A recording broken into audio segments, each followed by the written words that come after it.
আসসালামু আলাইকুম। আমি মোহাম্মদ নিশান বিশ্বাস। আজকে আপনাদের একটি গল্প শোনাবো, কারণ গল্প শুনতে মানুষ ভালোবাসে। আমার গল্পের শিরোনাম হচ্ছে সুখ। বুঝলে ইয়াংম্যান, নিজের চেয়ারে গা এলিয়ে দিয়ে বলতে লাগলেন দীপ্ত চৌধুরী, সুখের প্রতিশব্দ হচ্ছে টাকা। টাকা থাকলেই জীবনে তুমি সুখী মানুষ, টাকা না থাকলে অসুখী, ভীষণ অসুখী। দুনিয়ায় কিছু ফালতু দার্শনিক আছে, আমি তাদের বলি গবেট ফিলোসোফার। এরা কি বলে জানো? এরা বলে money can not by happiness. What the হ্যাল! টাকা দিয়ে নাকি সুখ কেনা যায় না? টাকায় কেনা যায় না এমন জিনিস দুনিয়ায় আছে নাকি আবার? হা হা হা হা।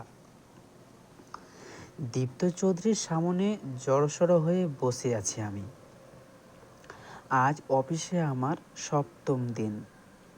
আমার দিকে তাকিয়ে তিনি আরেকবার খলখলিয়ে হেসে উঠলেন, খুবই বিদঘুটে ধরনের হাসি। হাসি থামিয়ে বললেন, এই যেমন ধরো তোমার কথা। তুমি একজন ইয়াং, এনার্জেটিক এবং খুবই স্মার্ট পারসন, কিন্তু তোমার মতো একজন লোক যার কিনা যোগ্যতার কোনো কমতি নেই, তোমাকে কাজ করতে হচ্ছে নিতান্তই আমার পিএস হিসাবে।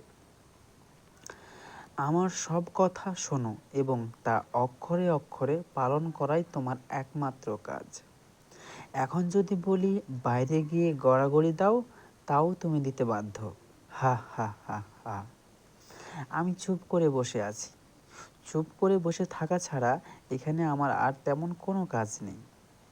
আমার অন্যতম প্রধান দায়িত্ব হলো চুপচাপ এই লোকটার কথা শুনে যাওয়া।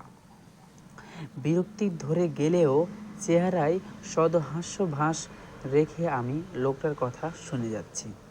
তিনি বলে যাচ্ছেন, এ কারণ কি জানো? এ কারণ হলো তোমার টাকা নেই। টাকার জন্য আমার যাবতীয় কথা শোনো এবং তা পালনের ব্যাপারে তুমি চুক্তিবদ্ধ। টাকা নেই বলে তোমার সুখও নেই। সুখ কিনতে তোমার টাকা চাই। টাকার জন্য আজ তুমি এখানে। একবারে সহজ সমীকরণ, তাই না ইয়াংম্যান? আমি বললাম, স্যার, বেলা 11টায় মধুমিতা হলে আপনার উপস্থিত থাকার কথা। কোরিয়া থেকে যেসব বায়াররা আসবে তাদের সাথে আপনার জরুরি মিটিং সারতে হবে। আপনি সম্ভবত ভুলে গেছেন। নো ইয়াংম্যান, নো, আমি ভুলে যাই।